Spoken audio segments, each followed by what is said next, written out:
everyone, welcome to Dark Fae Tarot. You are joining me unusually on a spring, blustery, sunny, windy morning in Brussels. Welcome to new subscribers, welcome back to those who already know me. So yeah, I kind of I'm just so distracted today, but I wanted to still get things done. I still wanted to have some kind of productivity. And I thought, let's just do the review that I have been working towards, one of them, which is Seasons of the Witch, the Beltane Oracle. This is by Llewellyn Anderson and Juliet Diaz. Illustrations are by Guidebook Rose. So as I recall, Guidebook Rose was also the artist for the Samhain Oracle and for the Yule Oracle. So we have more of her work in this one. Now I know this is a Rockpool publication. I think it's retailing around $20 US and that kind of equivalent depending on where you live, and I know this deck has been around for a very long time, but I just thought I would love to just do a review of it still, because I'm enjoying it, and I just thought, why not? By the way, so we already have, of course, we have the Beltane, Samhain, Yule, we have the Imbolc Oracle, Lethe is about to be published, Lammas is also about to be is up for pre-order. And I think in a few months' time, Ostara will be available for pre-order too. So I'm speaking of this, of course, in April 2024. Of course, it will be different months and years from now. But just so you know that the rest of the set is coming. And then Llewellyn Anderson on Instagram has also said that she has another whole set in the pipeline. I have no idea what. My gut tells me it's probably moon decks, but who knows?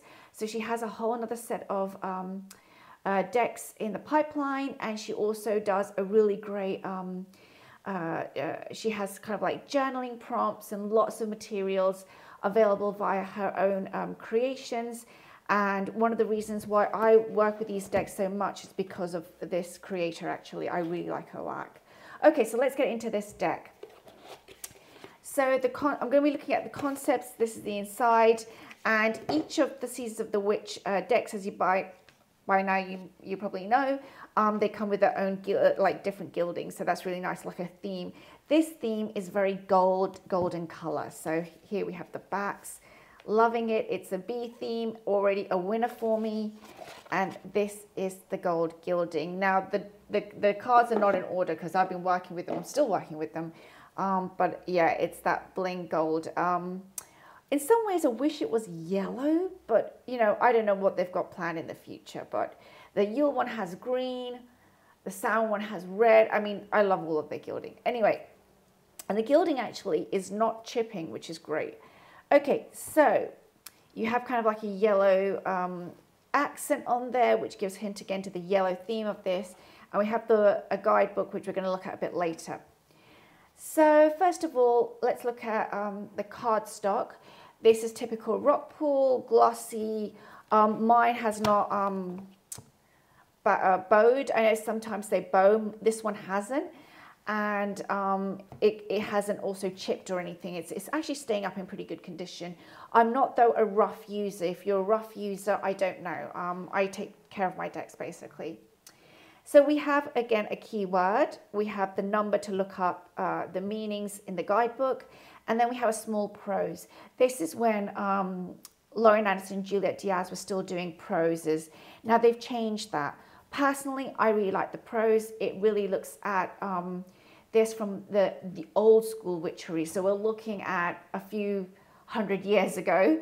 I know that's not everybody's taste. For me, it really sits in with my themes of witchery, the pagan path, pagan portals, walking with nature, and allowing nature to create. And for me, that includes words and poems and proses.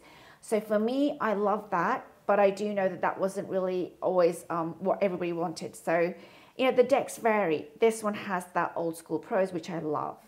And I think that if you're kind of like an English native, literary, if you really enjoy kind of like the text from the 1800s, 1700s, then that speaks more, I think, to that kind of classics. But that's just my own personal thought. Okay, so the imagery itself, let's get into it because I'm babbling.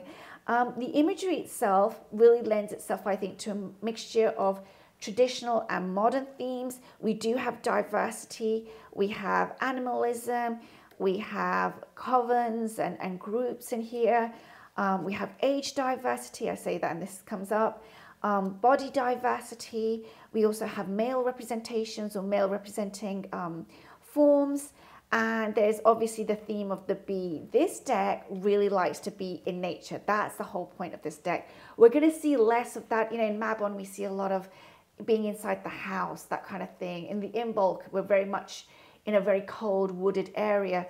This one really speaks to that energy of Maypole, the 1st of May, which is what Beltane has taken from. It's of course taken from also that we are at the equinox. We've just passed the equinox basically.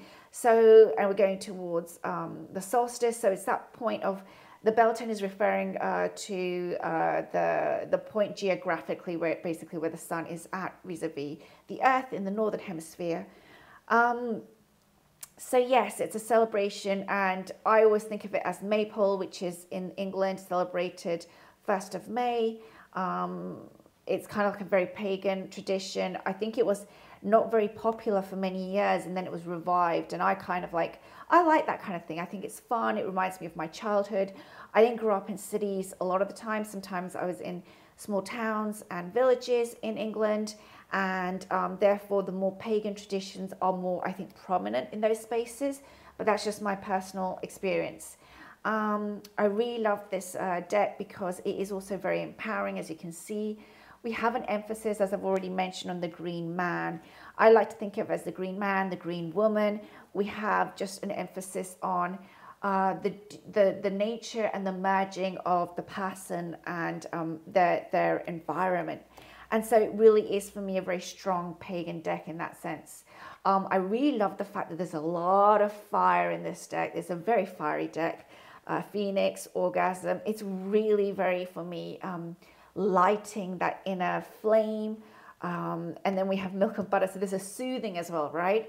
I just love that. I like the fact that it's playing with this elements of warmth and heat, and then softness and cooling a little, because we have so much heat that we're going towards. Again, we have so much blossoming going on right now in nature. If you're in the northern hemisphere, of course, everything's opening up. I really like this time of year, but that's just me. It's strange, right? Because I'm a Samhain baby. I'm born literally days before Samhain, and yet, you know, for some reason, May for me is the moment where I get to have that. It's like my midheaven point, basically. So I am going to strengthen at that point. I'm going to take in these energies, and it's almost like, you know, Hades and Persephone, and channeling that spring energy, basically.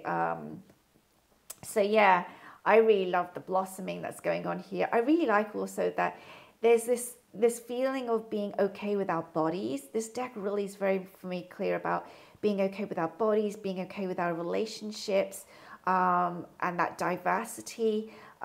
Just, you know, seeing ourselves in the mirror. This deck has so many self-love, but also self-appreciation jumping off points. But it's not a, for me, it's not a sitting in the cabin kind of deck. It's a deck where I'm out there with people, with others. I'm with my sisters and my coven, that kind of thing. So I really like the deck for that reason. Again, diversity here. I feel sometimes there's like a pull towards the older style, pre-Renaissance art kind of thing. It's got that pull towards some very, I mean, the Samhain deck has it as well, and the Yule. I'm not talking about the symbols that are shown. I'm talking about the colors, the features of people's faces, the way that the watercolor has been done. I'm talking about that style. There's something about it that's very, for me, old school. And when I say that, I mean well past the contemporary. So we're looking again at 16th, 17th, 18th centuries, that kind of period. So I see this deck personally as, because of its diversity and then bringing it into the modern era, a reimagination of paganism. And again, what I suspect, or what I thought when I read a lot from the intros to these books, is that the authors, Lauren Anderson and Juliet Diaz, and of course also their artists, their co-creation, it kind of like goes into pagan roots and those kind of like Wiccan roots as well. But what it doesn't do is it doesn't leave it old school. It kind of like modernizes it. So that includes sometimes, I've read in one of the introductions to one of the oracles that sometimes we will see Christian influences in some of the decks. I think the Yule one has it. But the author actually said from the beginning, she said, but that's what I also had in my childhood. One of the authors writes that. So they're not denying their truth of the time that we're living in and influences. And even though, you know, I'm not born Christian or anything, I've had influences because I've lived in that environment. And there comes a point where it's kind of like, I'm not, how can I put it? I never want to offend anyone or push anything onto anyone, but I also can't deny my experience, right? That's life. That's my experiences.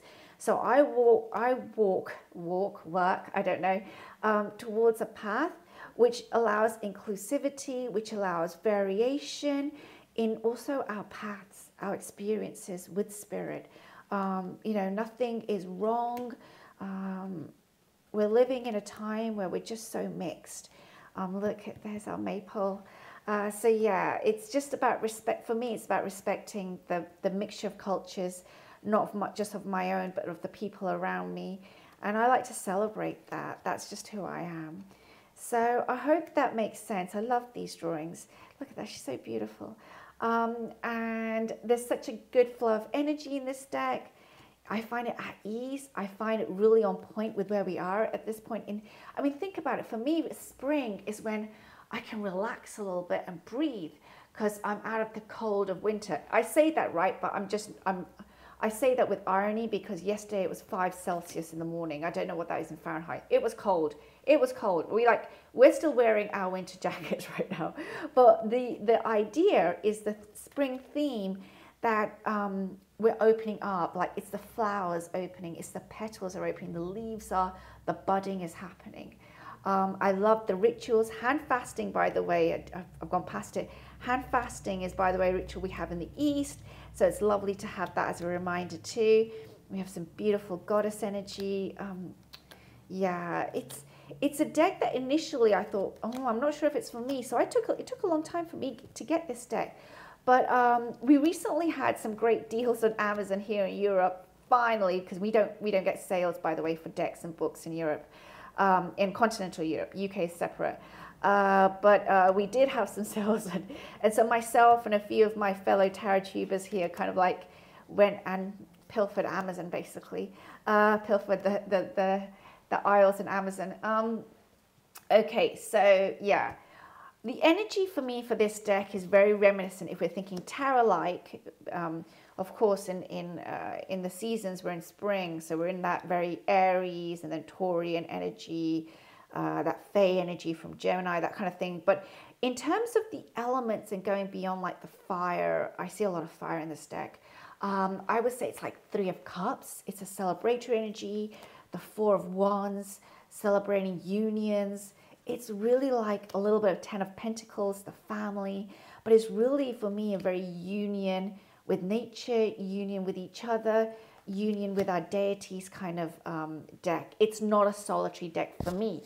Now, sorry, I think I just touched the mic. Now, I think Lauren Anderson and Gillette Diaz have written their own viewpoints on this. I'm just speaking from my personal experience.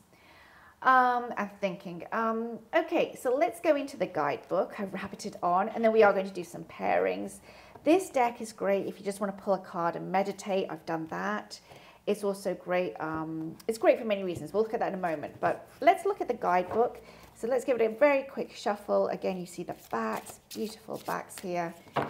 Okay, this is a new thing I'm doing. For some reason, I like to spread out the cards like this. And then pull a card. Let's pull this one. What is this? Okay, so this says sex magic. Ooh, interesting. Do we have any nudity? We have a little bit. Okay, I don't know if I'm going to have to do this. I'm sorry. Actually, I'm going to choose a different card because I don't think YouTube will like any kind of nudity. I apologize, but I just got to be careful here. Okay, we'll choose B. We'll choose the first one.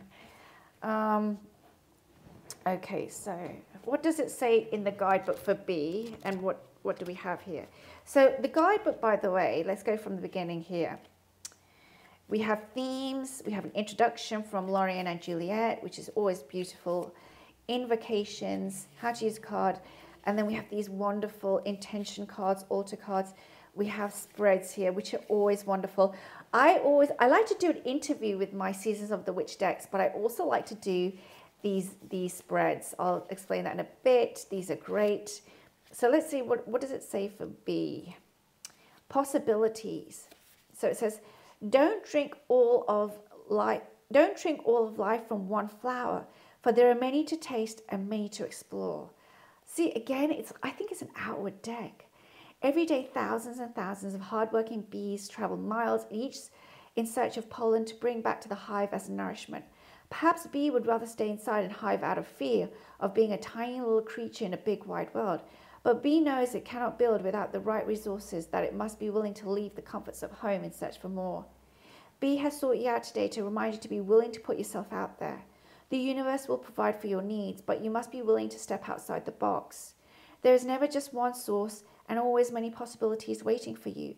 One lost opportunity will be replaced by another, but perhaps wrapped in different packaging.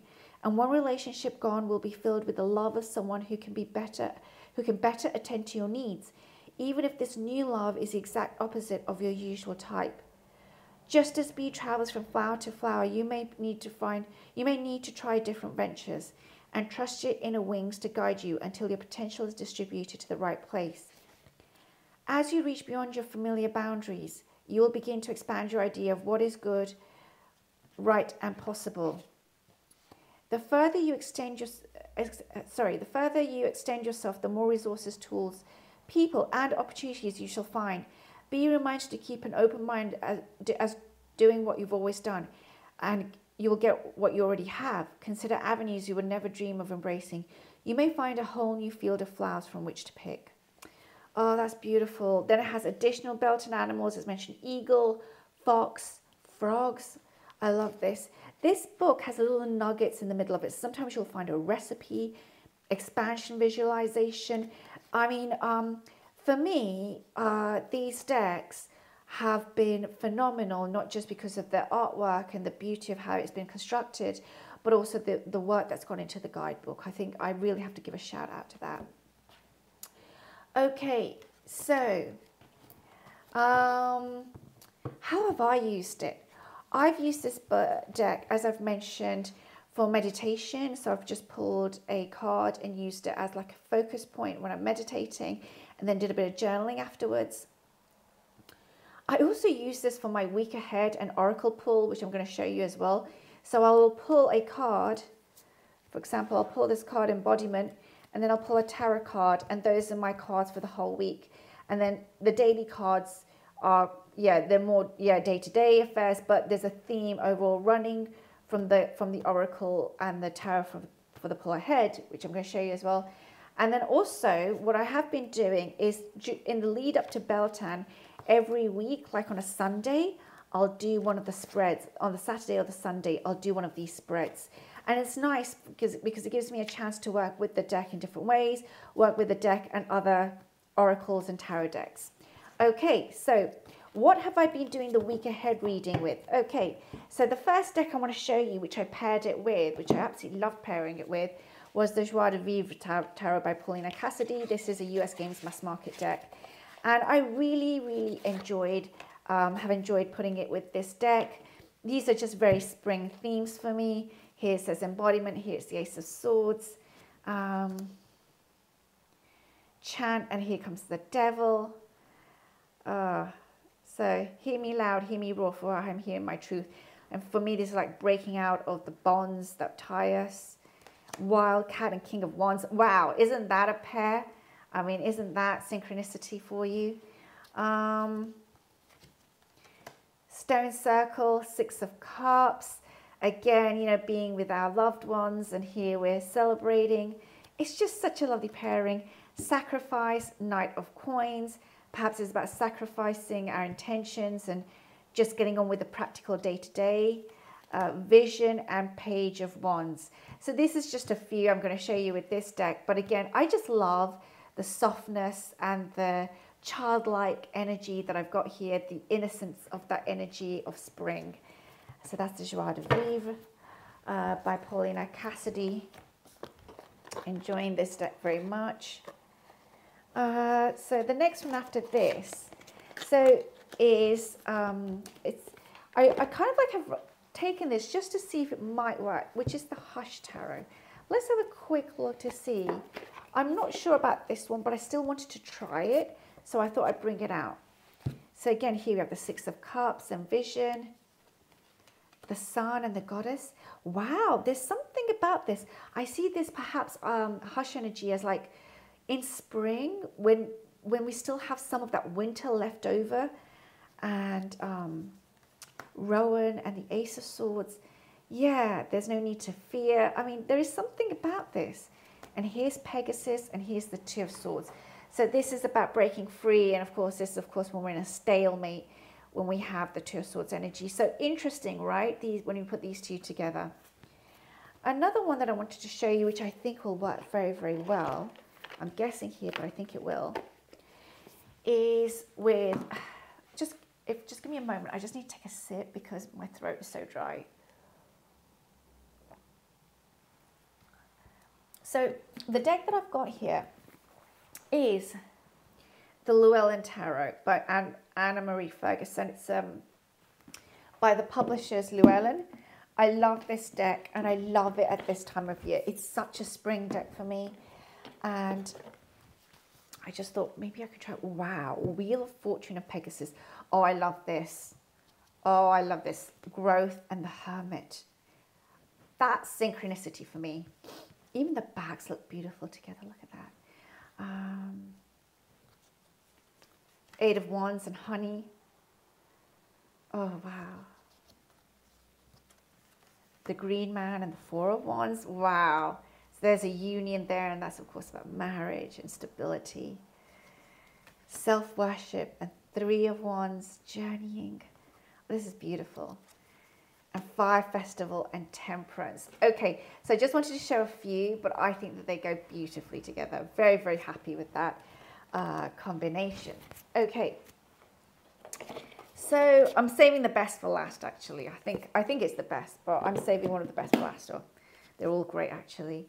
Another one that I tried, actually this is the first deck I paired it with, and it went very well, is the Marseille Vintage Tarot. Now, of course, I have the Lo Scarabeo RWS Vintage. I have that one, but I recently added this to my collection, and let me tell you, Marseille and Wicker go very, very well together. And I think it's because, personally, I think it's because the Marseille is not overladen, so it kind of like gives space. Look at that. Right, so what do we have here? We have the Eight of Pentacles and and Flower Crown. Very, very Taurian energy there going on. Actually, this is very Virgo energy as well. Flower Crown, Maiden. And here we have the Eight of Pentacles. Perfect. Perfect pairing. Milk and Butter and the Ace of Pentacles. Interesting. So this is the Seven of Swords, and this is Orgasm. Wow. Okay, we've got some interesting pairings going on here. Phoenix and the Hanged Man. So this is Surrender, and of course this is Death and Rebirth. Wow, okay. And this is Morning Dew, Stillness, and this of course is the Queen of Pentacles. I'm actually quite liking this as well. Sacred Waters, and this is of course 10 of Pentacles. I couldn't count there. 10 of Pentacles. And this is Four of Wands. Hopefully I always get a bit muddled between the Wands and the Swords in Marseille. Yeah, these are the Wands. Four of Wands and Inner Power. Okay, so yeah, the Lovers and the Queen of Cups. Okay, so it's an interesting pairing. I wanted to show you. I've actually done a few readings putting them together, and I've got quite a bit out of it, but I'm still learning to work with Marseille. Let's put it this way. I'm not a pro or anything with Marseille decks. Okay, so that was the Marseille Vintage Tarot. And then another one that I wanted to show you with is, and then we'll do a couple of oracles. Actually, no, let me do this. You will do the oracles last. Okay, so this was it. This was Fantastical Creatures Tarot. And I have to say, I did a reading recently where I put these together with the Seasons of the Witch, and oh, I just loved it. I just really, really loved it. And I thought, oh, I've got to do a proper review of this deck. So here, I've got Chains, which is the Devil. This is the Fantastical Creatures Tarot. This is Lisa Hunt and DJ Conway. Seven of Wands and Manifestation. Wow. And it's almost like you can see she's differentiating there. Love Spell and the Five of Cups. Hand Fasting and the Three of Cups. Ooh. Earth Worship, King of Swords. Yeah, I really loved putting these together. Six of Wands and Creation. It's just, there's something about this fairy tale energy that works so well for me with the Seasons of the Witch decks, but especially these two together. Five of Swords and Sex Magic again. And here we have Indulgence and we have the World. Okay, so you can see here that I personally have done a reading where I've had multiple cards from Fantastical Creatures and this card. So let me move on to that actually, how I've used this one also with some oracles, because that will show you another variety. So the first oracle I want to show you with is the Magickal Herb Oracle by Cheryl and Darcy, illustrated by Dear Dandy. And this is another rock pool deck. And I just really love this. This is Cleanse and it says Indulgence there. Isn't that perfect? Okay. Detox, and we've got Fae energy, we've got the Dandelion, the Sun God and Creativity. Oh, it's like music to my ears. They go so well together. We have the Cow and Clarity. And then we have Surrender, and we have Communication. Isn't that beautiful? And we have Oracle, and we have Dreams. I'm going to stop there. I think they go beautifully together, but that's just me. But I just think they do. There's something about them that's very soft, sensual, opening up, allowing myself, I don't know, this is whole fertilization feeling going on here. I just love it. Allowing myself to have new ideas and inspirations from elsewhere. So nourishing the spirit, I think. And here's something that I wanted to show, which is working with, and I recently went and got myself some of these little decks, which I don't usually use. So this is the Whispering Woods, and this by Jessica Leigh or Lee, I don't know. A little rock pool deck, a mini deck. And of course it comes with these like little sayings. And again, I just wanted to show you it now with the Llewellyn deck, right? What we can do is, oh no, these are the extras. This is something separate. It's just, so let's say we had the oak and put this to the side. You know, we can do a reading. So don't just look within. Dive deeply into the eternal realms of knowing. So let's say that was the oracle card we pulled, right? And this is about tapping into the energies of the earth. For me it is. Oops, sorry, I knocked the camera there a bit. Well, let's pull some cards from Fantastical Creatures. So I've got the Ten of Cups, which is of course embracing that family and our joy and our happiness. Knight of Cups, okay. Very soon afterwards, romance, dreams, wearing our heart on our sleeves. Oh, sorry, I've knocked the camera again. Five of Cups. Wow, there's a lot of cups going on here. I even shuffled it a bit more to make sure, but there you go. So there's a lot there, right, about, you know, she's experiencing loss, but she's forgetting that actually she still has something. And then we have this feeling of family and romance.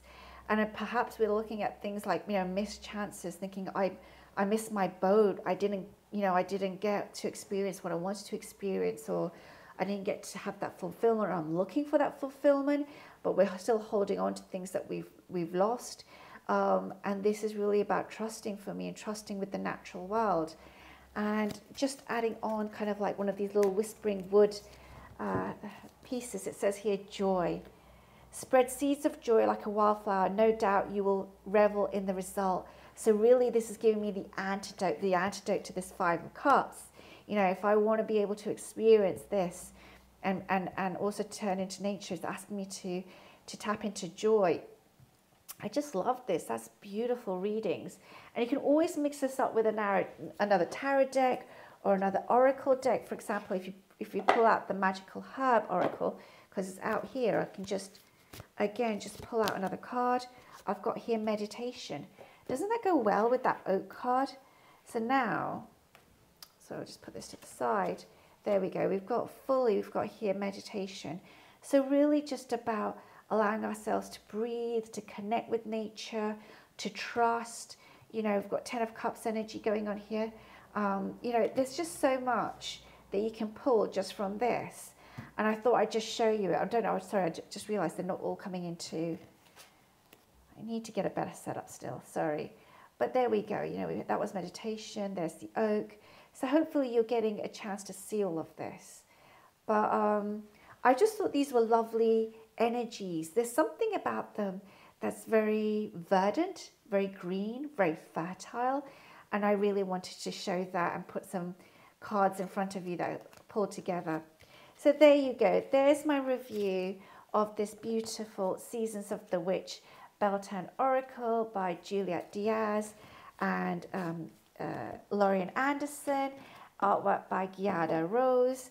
I really liked it. I really like it. I didn't think it was going to be for me, and it surprised me. All of the Seasons of the Witch decks have always have continued to surprise me, and I think it's also because it's part of my natural path. They just fall into that, and I really love that. And just look at all that diversity as well, and yes. So thank you for joining me today. I'm going to end here. It's wonderful as a standalone deck. If you're looking to purchase it, it's also part of a series, so it might also work well if you're working with the Wheel of the Year. I love the artwork. I love the guidebook and all the work that's gone in. I look forward to working with the new decks that are coming. Thank you for joining me today, and I wish you a wonderful week ahead.